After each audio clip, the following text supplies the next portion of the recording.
So I was sitting on my couch once again scrolling through YouTube.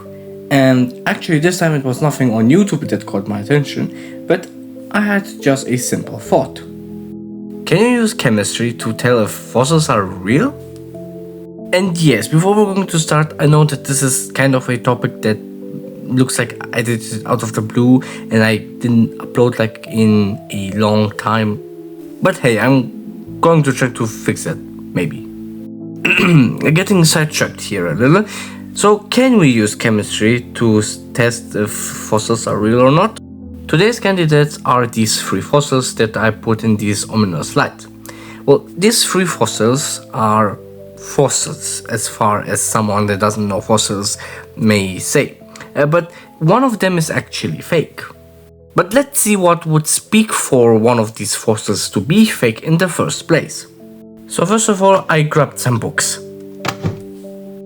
Now, according to the fossil book, apparently, hard parts of creatures, especially since we're talking about ammonites, fossilize into calcite primarily. We can use the flame test to confirm for calcium ions and aqueous sodium hydroxide for a precipitation reaction. Carbonates fizzle whenever hydrochloric acid is present, and that's a way to test for carbonate.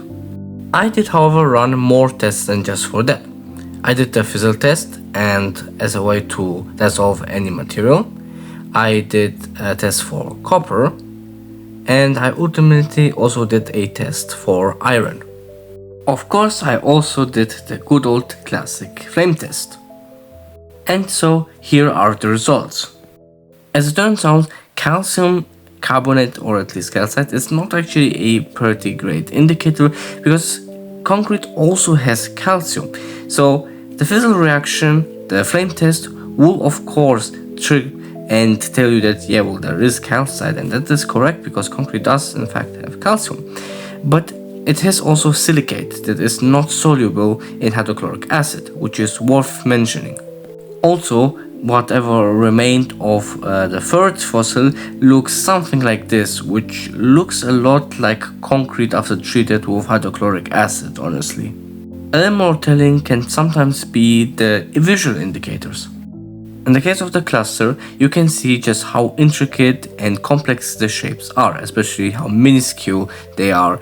This alone would kind of tell you that this is a real fossil, but you can also even see the outer shell as a separate material from the matrix, another good way to also tell. And this is not different really from this fossil sample, as you can see here. The same things cannot be said about this one, which is the fake one. As you can see, not only is the spiral going outwards of the matrix, but it also doesn't really look intricate or complex. The lines aren't always spaced quite well, and the matrix is pretty uniform, which looks a lot more like a man-made material opposed to natural rocks.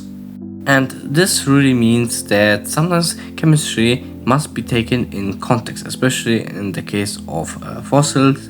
You kind of need to have some sort of knowledge and some sort of reference of what you can expect, but also use other methodologies to ensure the quality of your information. Based on all of the criteria that I just explained, the right one is fake. Or at least that is my hypothesis. Well, I would like to hear your opinion on this, and especially if you enjoyed this video, I would quite appreciate leaving a like, subscribe if you want to see more content, and especially let me know if the content that I'm doing is interesting or if I have absolutely no relevance with the topic that I brought today. Thank you very much for sticking till the end, and I wish you a great day and see you till next video.